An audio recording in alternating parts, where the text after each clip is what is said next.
നമസ്കാരം. ഇന്ന് നിങ്ങളെ പരിചയപ്പെടുത്തുന്നത് കടലാസും അച്ചടിയും എന്നതിനെ പറ്റിയാണ്. പഴയകാലത്ത് തോൾ ചുരുളിൽ ആണ് ആളുകൾ ഓരോ കാര്യങ്ങളും രേഖപ്പെടുത്തി വച്ചിരുന്നത്. കടലാസും അച്ചടിയും ഒന്നും ഇല്ലാത്ത ഒരു ലോകത്തെക്കുറിച്ച് നമുക്ക് ചിന്തിക്കുവാൻ പോലും കഴിയില്ല. ഒരു പുസ്തകത്തിൻ്റെ താളുകൾ മറിക്കുന്നത് പോലെ മനുഷ്യജീവിതം എളുപ്പമാക്കിയ കണ്ടുപിടുത്തമാണ് കടലാസും അച്ചടിയും. ഈ മഹത്തായ കണ്ടുപിടുത്തങ്ങളുടെ ചരിത്രമാണ് ഇന്ന് നിങ്ങളുമായി പങ്കുവെക്കുന്നത്.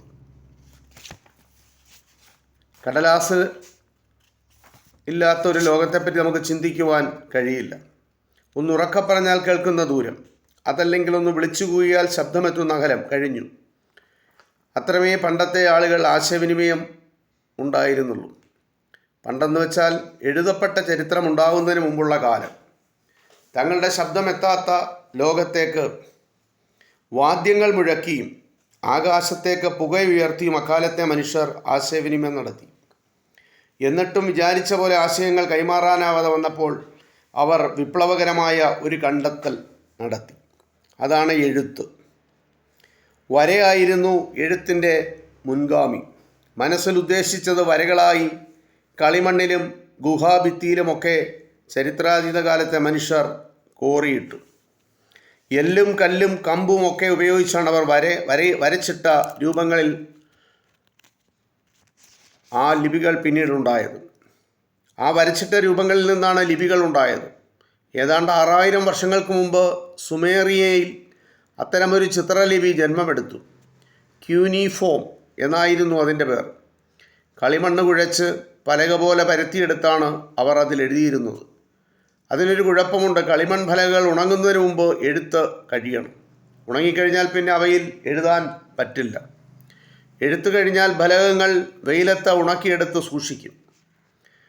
ഇതേ കാലത്ത് തന്നെ ഈജിപ്തിലും ഹയറോഗ്ലിഫിക്സ് എന്ന ചിത്രലിപി രൂപം കൊണ്ടു. കരിങ്കൽപ്പാളികളിൽ അക്ഷരങ്ങളും ചിത്രങ്ങളും കൊത്തിവെച്ചായിരുന്നു ഈജിപ്തുകാരുടെ എഴുത്ത്. വൈകാതെ കല്ലിനും കളിമണ്ണിനും പകരം എളുപ്പമുള്ള എഴുത്ത് സൂത്രങ്ങൾക്കായി മനുഷ്യൻ അന്വേഷണം തുടങ്ങി. ആ അന്വേഷണം എത്തിച്ചേർന്നത് കടലാസിലാണ്. ഹയറോഗ്ലിഫിക്സ് എന്ന ചിത്രങ്ങൾ മാത്രം ഉപയോഗിച്ചുള്ള എഴുത്തിൽ നിന്നും ക്രമേണ മറ്റൊരിനം ലിപി പ്രാചീന ഈജിപ്തുകാർ വികസിപ്പിച്ചെടുത്തു.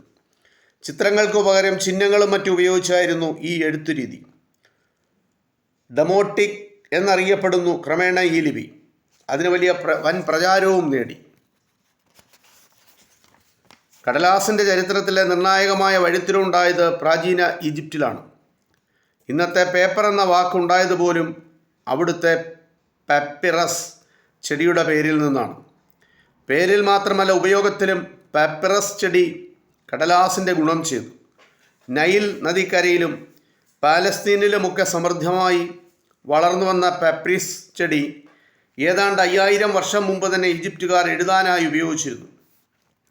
പാപ്പിറസ് ചെടിയുടെ തണ്ടാണ് കടലാസ് ഉണ്ടാക്കാൻ അവരുപയോഗിച്ചത്. തണ്ട് നടുകെ മുറിച്ച ശേഷം അതിനുള്ളിലെ ഭാഗം നേരിയ പാളികളായി പൊളിച്ചെടുക്കും. ഇത് യോജിപ്പിച്ച് ഷീറ്റുകളാക്കിയാണ് എഴുതിയിരുന്നത്. എഴുത്ത് ജോലി ചെയ്യാനായി പ്രത്യേകം ആളുകൾ ഈജിപ്തിലുണ്ടായിരുന്നു. പാപ്പിറസ് ചുരുളുകളായിരുന്നു അക്കാലത്തെ പുസ്തകങ്ങൾ. പ്രാചീന ഈജിപ്തിലെ അനേകം പാപ്പിറസ് ചുരുളുകൾ പിൽക്കാലത്ത് കണ്ടെത്തിയിട്ടുണ്ട്. ഏതാണ്ട് 2500 വർഷം മുമ്പ് പുരാതന ഗ്രീസിലും പാപ്പിറസ് ചുരുളുകൾ പ്രചാരത്തിലായി. പ്രാചീന കാലത്തെ എഴുത്തുപകരണങ്ങളായി ഏറെക്കാലം പാപ്പിറസ് നിലനിന്നു. പല പാപ്പിറസ് ഷീറ്റുകൾക്കും 9 മുതൽ 12 മീറ്റർ വരെ നീളമുണ്ടായിരുന്നു. ബ്രിട്ടീഷ് മ്യൂസിയത്തിൽ സൂക്ഷിച്ചിരിക്കുന്ന ഗ്രേറ്റ് ഹാരിസ് പാപ്പിറസിന് ഏറ്റവും നീളം ആണുള്ളത്. അത് 91.44 മീറ്ററാണ് അതിൻ്റെ നീളം. വൈകാതെ ഈ വിദ്യ പല ദേശങ്ങളിലേക്കും വ്യാപിച്ചു. അതോടെ ഈജിപ്തിൽ പാപ്പിറസിന് ക്ഷാമമായി. ഭരണാധികാരികൾ പാപ്പിറസിൻ്റെ കച്ചവടത്തിന് വിലക്ക് ഏർപ്പെടുത്തി. പാപ്പിറസ് തീരെ കിട്ടാതായപ്പോൾ പുതിയൊരു എഴുത്ത് സൂത്രമെത്തി. മൃഗത്തോൽ അഥവാ ചർമ്മചിത്രം.